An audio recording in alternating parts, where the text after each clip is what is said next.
Hello and welcome back to my channel. So it's the start of the day and I've been doing all sorts of things, cleaning up, and I had lots of things going around in my head. Some things have been sitting in my heart for a long time, and it's been a long time, and when some things in my heart and mind need to be said or need to be done, it gives me a headache until I can get it out. So here I am, hair done, makeup on, even though I'm doing the laundry, and my son's just come down and I'm making sure that he doesn't make more fudge and more mess in the kitchen that I've spent hours cleaning up this morning. I thought I'd go ahead and do this anyway. It's a video rather than writing it all because it's quicker and it lets me express more.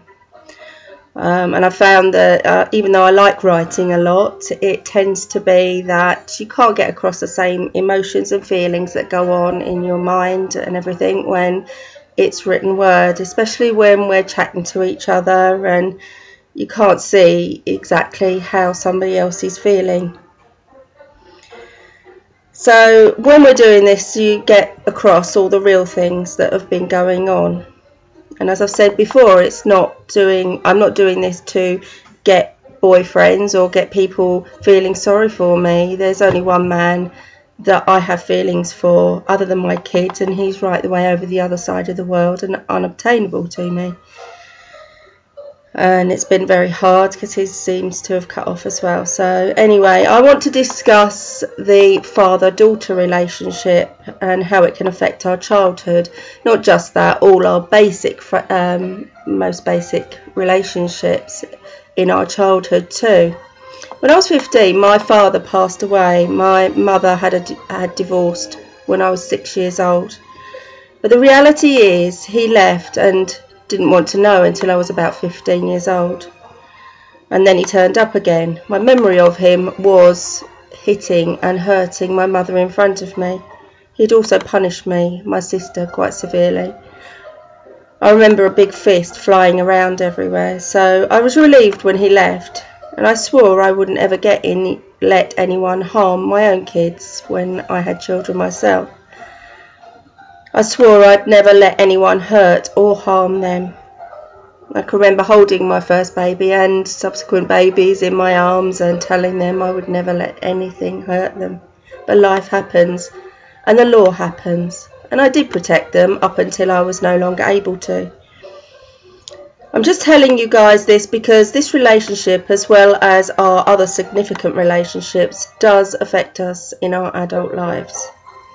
I also want to discuss how it's important to, rather than blame our parents, owning the emotions rather than buying into them. People who fail to own their own emotions tend to blame others. But not only this, they attempt to buy their way out of what they have done. Some will try to buy others' silence or others' forgiveness, not only with money but with need. A need for you to love me scenario.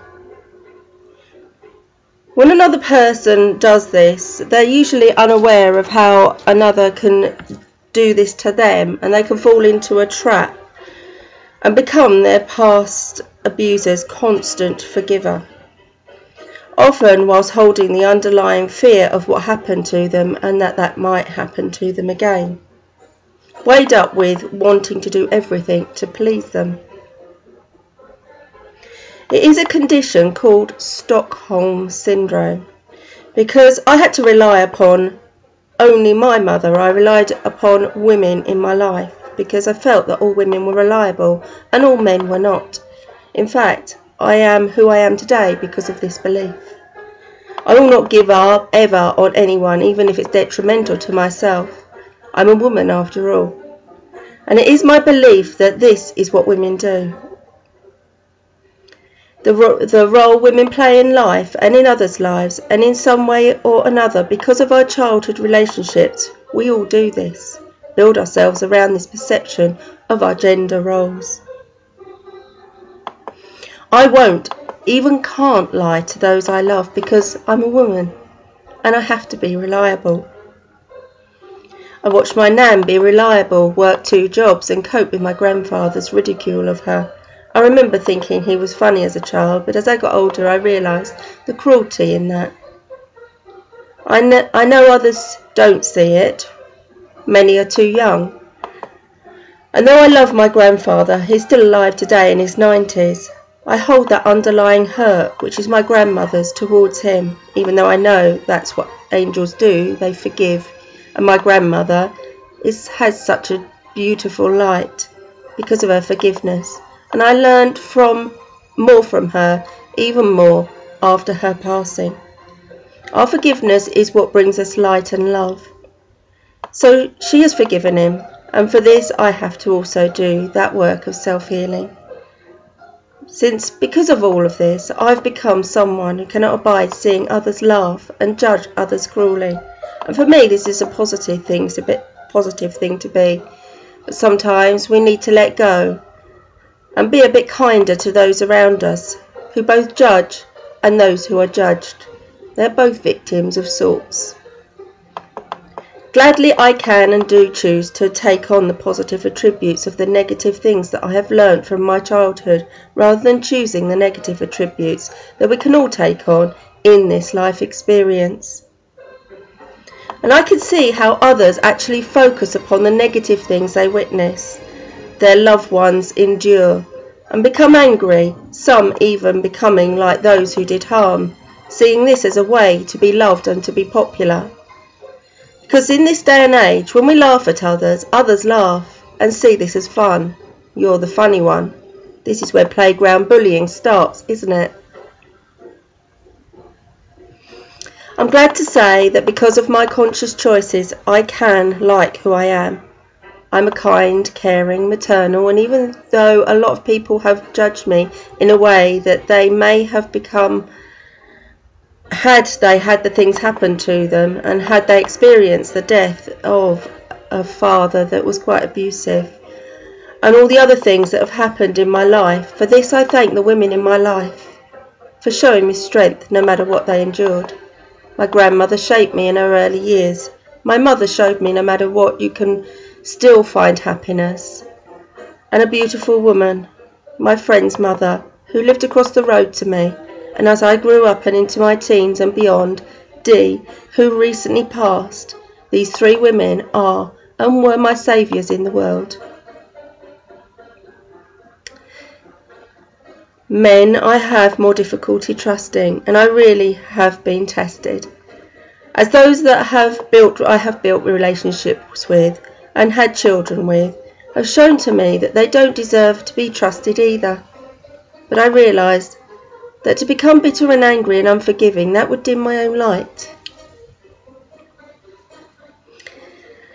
So where you have all seen me fight for my sons, I could become a hater, I could become a man-hater, and be angry towards those who put me in this position, but instead, I deliberately look around for the real men in the world.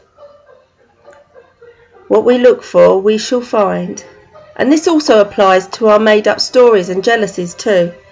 If we seek for evidence and confirmation of someone's infidelity, for instance, if we look hard enough for it, we will find evidence that fits our story, even if it isn't fact. Even if this evidence is innocent chat, or has come from another innocent explanation. If we believe in the stories in our heads enough, we will create a wonderful work of fiction and mistrust, and so we have to seek for our light and shine it, and be determined to find the better story and the positive story. If we want our relationships to succeed, this is the work that we have to do. So when it comes to my fears, I know that I must seek for the light, for the love, to bring it to the forgiveness in my life. And so I've chosen to seek for the real men who have done the same, who are willing to and have dropped all hatred towards their exes to be a good dad to their children. I've seen something I personally never experienced, and I know it exists. Even if it doesn't exist for my own sons, I know it does exist, at least for one. And for one special man out there, he knows who he is. He probably doesn't know this, but he has helped me on my path to forgiveness of men.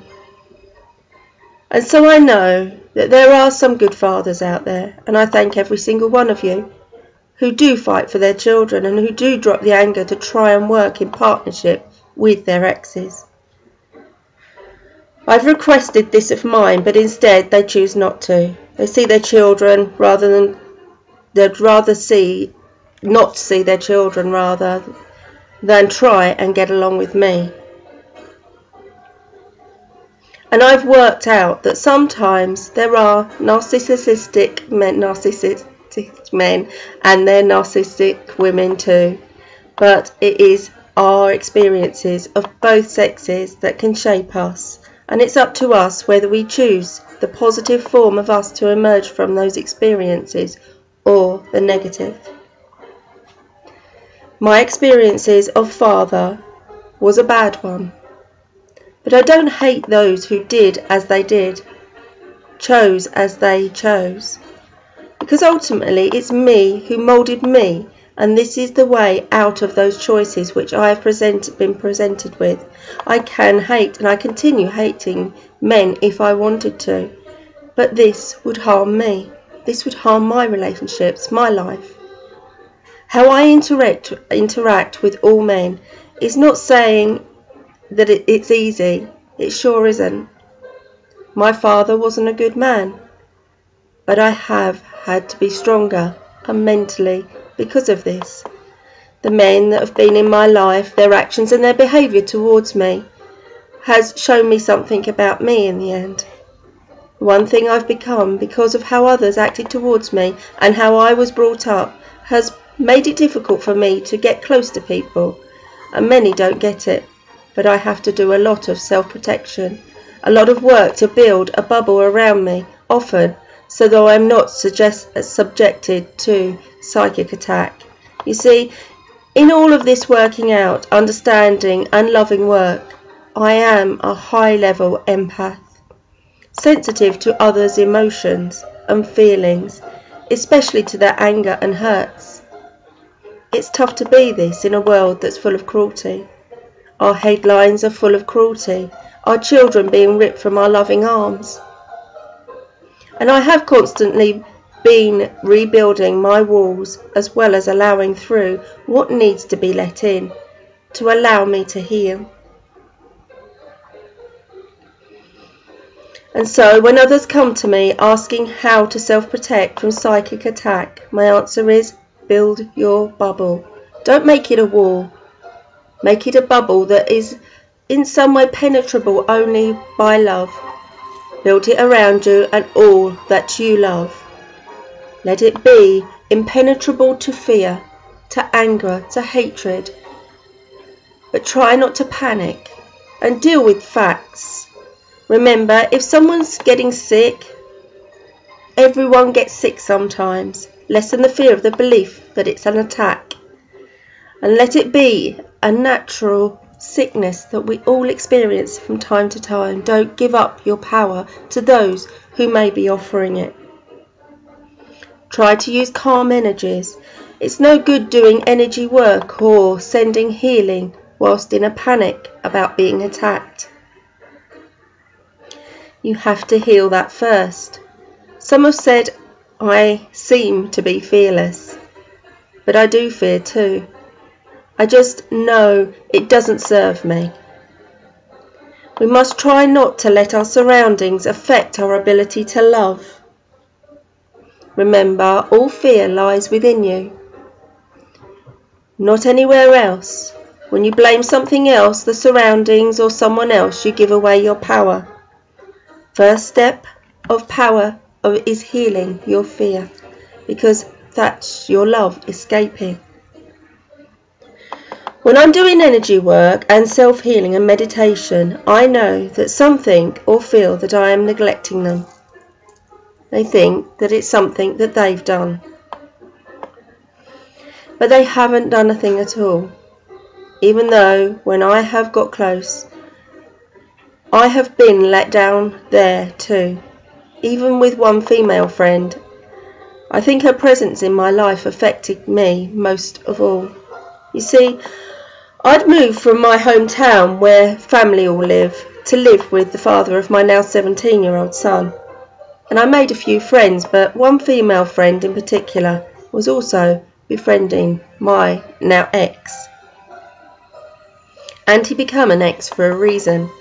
Very traumatic, emotional and psychologically. He would discuss me in front of me with them, and I would go to her house and talk to her child, and I invested a lot of time trying to juggle my time for her and helping her out. Well, she would say bad things behind my back. I felt it. My ex would come home and repeat what I'd said to her that day, and I felt that I was going mad. Both denied that they were talking about me at all. And I started to question my own sanity. He would do things to make me think that I needed locking up. In fact, he would tell me I needed locking up. 3 little boys, and I felt so alone. I couldn't trust my friend. I couldn't trust anyone, and I was told that I was crazy. After I stopped seeing this so-called friend, things for me quietened down, but my ex then started doing other strange things, and this was all put down to postnatal depression. But I knew it was real. And that's quite tormenting in somebody's mind when they know something's going on, because then you can be labelling yourself and questioning your own sanity and believing that it's paranoia.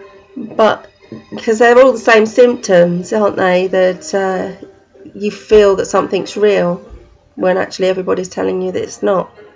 In the end, I told my ex that I no longer wanted to live in that same house with him. He told me that he would buy a new house. So when I showed him where I would like to move to, he just laughed in my face.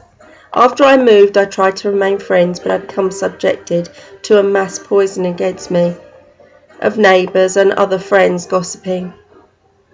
You see, my ex has money. He buys people, he buys emotions. He's very clever, manipulative, but he's also my son's father. I try not to let this power get to me, but this cuts me off from my son. And even in knowing this, I knew, because of my own childhood experiences, that I had to portray this person in a good light to my son. And here lies this very strong woman again. This is where I say, love the motion. Don't buy into the emotion. In painting my son's father in good light to him, I was giving them a chance to have a good relationship. And once again, I could like who I am.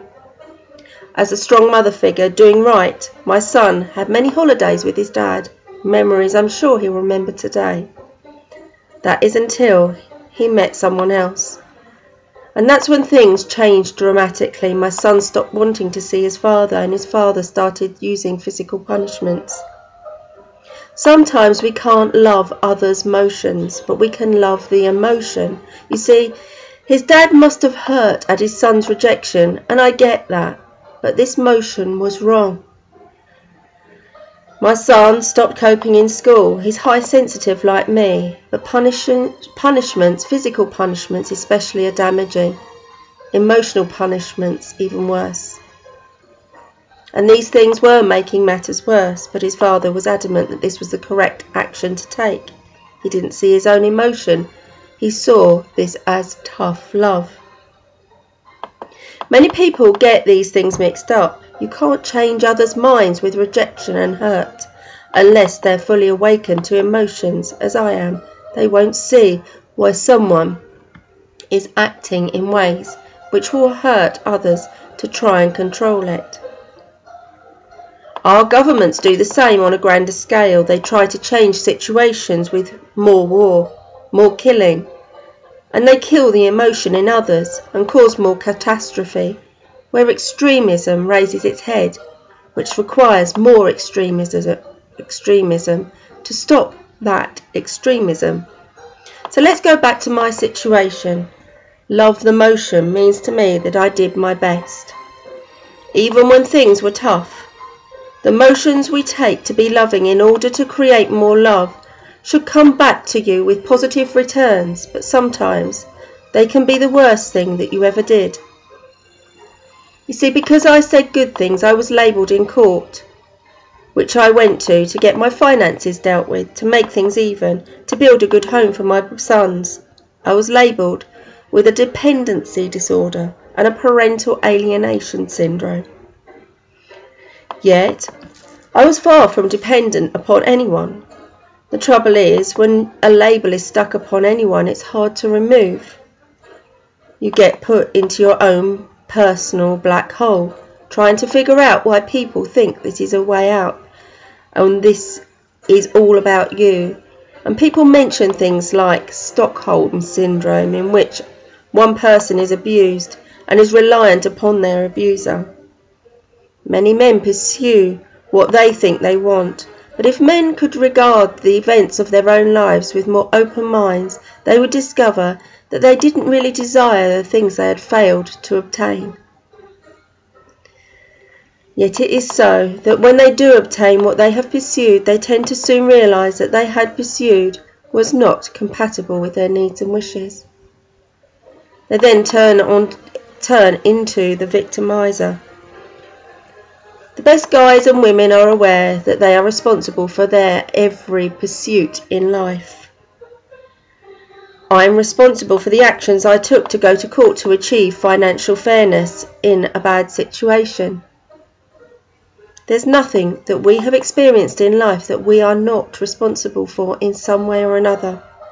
When two people create a child together, in the eyes of that child, those two people become parent, something inseparable. When that partnership does split apart, the child is left feeling lost and confused, wanting the stability to be returned, for mummy and daddy to stay together, regardless of all arguments between them. They feel that they are to blame for the arguments, but in my case I was not arguing with my ex. I was speaking to them. I wasn't speaking to them at all. It was arguments between my ex and his new partner which caused my son to believe that he was told so, and he was to blame. My son was only interested in his new relationship. My ex was only interested in this new relationship, and he allowed his son to be blamed. All children need at least one stable parent, preferably two. And even if there is one, if one parent is labelling the other sick, mental, they immediately start a reason for that child to end up in care away from them both.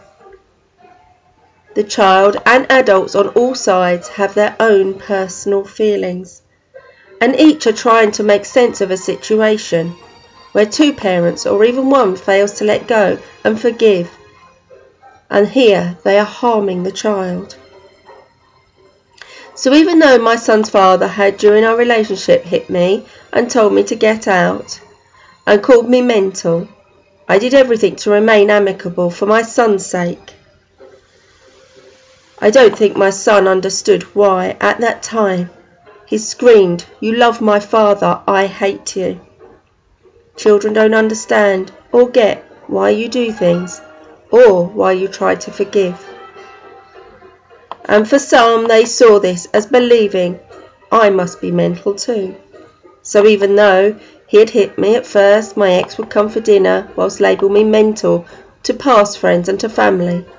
And even my family believed this. I realised that my continued reliance upon this man, trying to be friends with my ex, was tantamount to my own self-abuse. Yet I realised that when I gave in to others' views of me, then I was weakened by this belief. And then it was then put on me that possibly I had this Stockholm Syndrome. This syndrome has to be carefully dealt with in abuse cases, but it isn't, and people become slowly isolated by it since it's codependency at its worst. In the end, you have to say no more. Since emotional abuse is as damaging as physical abuse, in fact, in many cases, it's worse. Emotional abuse can't be seen, and it's rarely believed. Families love the abuser, and the abused becomes further and further alienated from even their own family. Following this abuse, I had another partner and another child, and he too became friendly with my ex, and eventually alienated me from this situation too. You see, an abuser needs to be able to keep up a lie. He needs to make sure that as soon as you left him, you didn't become well again, since this would then implicate him. As a human being, we don't want to believe that we could have made all of these mistakes, allowing ourselves to become so vulnerable. It is the case that we don't see things as they are. We see things as we don't see things as they are. We see them as we are. Life shrinks or expands in proportion to one's courage. People live deeply, have no fear of change or even death, but a child is left confused. They don't see the hurt and the pain and that the parents are experiencing, only their own. That of seeing their love and security being torn apart. It's like default missile for the child. They don't know how to process that, what they feel and what they should feel and who they should love. This is where the hurt party may put upon the child their pain, and this is where the parental alienation label happens, and that's where it's real. While they're not all that bad sometimes, they're not good, not one of us perfect. And we can't help but let some of our hurt be transferred to the child. But to remove children from a parent, from both parents, and from a whole family and grandparents, cousins, all of them, this is what's happening in the family courts today. It's almost as if they want one parent to be reliant upon another. They encourage this Stockholm syndrome. They need to ensure that divorce is finalised and money is equally and fairly dealt with. For me, the financial side never was, and this left me and my sons vulnerable and struggling financially to keep a roof over their heads. Any person, whether it to be one or the other parent, a social worker, a judge or anyone, people that want this and welcome the label parental alienator on anyone, is creating a living hell for their child, which can and invariably does lead to either foster care or worse, forced adoption. Everyone should have the right to be allowed to get out of an abusive situation, an abusive relationship, without fear that they could be labelled an alienator for protecting a child, and for fear of losing a child. A parent protecting a child has no choice, and in those cases this is not parental alienation, yet in my case this is what I was labelled. My younger son at 8 years was taken on the back of this, even though he had wanted to see his father. I clearly not alienated my son against his father, but apparently the reports by the so-called experts were enough to take them from me on these grounds. Many of these courts are essentially enforcing dependency, enforcing Stockholm Syndrome, where one person is forced to feel indebted to the other. This is what this system is doing to all parties, including the child, because sometimes the child really doesn't want that relationship too. Sometimes the child's also being abused by one or the other of their parents. So if this system is forcing two parties to have to interact with each other for the sake of the child, this too can be abusive, where they're enforcing the child to interact with a parent that has harmed them. So where do we draw the line? Remember, some people like others to be dependent upon them. It gives them total control. And some people are able to use money to control. And sometimes they have that type of personality that loves to take care of others, and they can get out of this, and this can get out of hand, and it can become so uncomfortable and sometimes people become so reliant within this, they don't know that it's happening to them, and it becomes impossible for them to leave. Children raised by a narcissist, they're so used to always having to be one step ahead of the march, always used to other people doing things for them. can then become dependent upon the wrong people. This is my fear right now, but I'll remain calm in this situation. I wish for my son to see for himself. But I fear that his upbringing has made it that he will be reliant and dependent upon others all of his adult life, falling into relationships which keep him bound into dependency. And here again, it's where our upbringing moulds and shapes us. You yourself may have met one of these types of people that need to be kept to keep you dependent yourself. They may take umbrage if you even dare not to be home when they needed you, when you didn't answer the phone. You can spend time helping to repair all of this person's problems, and whilst they may be grateful the first few times, they then expect you to be there every day at their beck and call, like their personal counsellor. This can happen when you're caring for an elderly person. You might put your friends on the back burner. You might ignore your children's requests because you have to go and help grandma. But if this happens with more than one person and you start feeling horrible for not helping, then the problem could lie with you. Codependency is unhealthy. It becomes unhealthy when you feel that you cannot pick up your phone, when you're ignoring well-being, your own well-being, and your own hobbies, your interests, your friends at the expense of taking care of someone else. So let's go back to our children and how we can make them dependent upon us in the same way, and it's no less an illness. My own father died when I was 16 years old, 15 years old. I remember this abusive man. My mother told me of a man who drowned a kitten. I didn't know about this. My mother shared this story with me. When my father died, all I had is memories, not only of the way he hit my mother severely and punished me and my sister, but also of the stories my mother shared.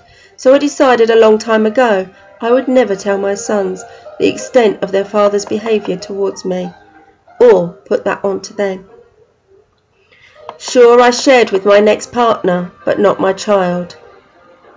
What my child experienced were their own experiences of those around them, and this is what we must allow for all of our children. Even if it is bad experiences, we must let them work it out for themselves and make their own choices to say no more.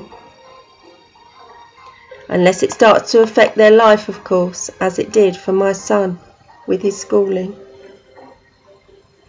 Still, I allowed him to make the decisions he did at the time, and that was he didn't wish to see his dad. My younger son wished to see his dad. I do not suffer from parental alienation syndrome. Even if some old man with qualifications as long as his arm said I did, I lost years of my son's lives because of this. And I put into question, should we force children to have contact with a parent who was abusing them? I know as a child, if someone had made me see my father against my will before I was ready, I would have hated both parents. And so when my son then became angry towards me for saying nice things about his father and was lashing out, I knew I'd overstepped the line. The problem is, the law says, if the father wants contact, then they must have that contact, even if the child says no. If the other parent sides with the child, they're in danger of this parental alienation label. This label is used far too often in court, since not all cases fit the profile. And if this very highly qualified Dr. Lowenstein says a parent has parental alienation, you'd better bet your life you'll lose your child. Never accept Dr. Ludwig Lowenstein to make a report on any parent in any court ever, even if you hate your partner and you want to do anything to cause harm to them. You won't cause harm to them, you will actually cause harm to your child. This man is a danger to your family and to your children. And a child is better off with one parent than he is in the care system. Besides this, there was a case way back where this Dr. Lowenstein had used the very same testing ink blot testing to employ a paedophile in one of his care homes. The number and letters after his name means that everyone, including court judges, will have to listen to his decision on you. And this decision will almost always be that you have this syndrome. That isn't actually a syndrome at all. And whilst it's true that some parents can and do alienate their children against the other partner, where a parent is protecting a child from harm, this cannot and should not ever be named parental alienation. Where your partner, no matter your differences, is labelled parental alienator, you would be best off stating firmly you do not agree and you're willing to work together. Trust me on this. I'm trying to help all who are going through the same thing here. Narcissists will refuse point blank to work with the other parent. They will walk away every time rather than do this, even where the other parent is willing, as I was. It's time to become fruitful parents who are willing to support your child. Be people-minded. Be child-minded. And be prepared to be the healer in all situations. Take responsibility. It is possible that those who are possessed only with revenge has been tortured and abused as a child, and that's why they have turned out as they have, needing to use punishments to control.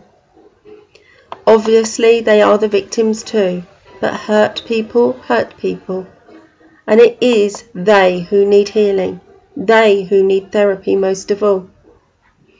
Before they can be near the children, sometimes stopping a child from seeing a parent is not abuse. Sometimes it's not parental alienation. Sometimes it's protection.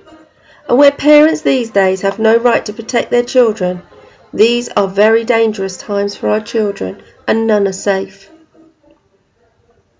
I can't help but become a lobbyist to stop this type of abuse that is happening in our courtrooms today. From animal to child or any human being, no child should be forced from parents they want to be with. And no parent should be sitting home missing the child that they gave birth to, of whom they adore, and of whom they miss beyond all reason, and of whom they know they did their best, as I did. And boy, do I miss my sons. Thank you for your time. Love and hugs to all. From me to you. Always see love. Namaste.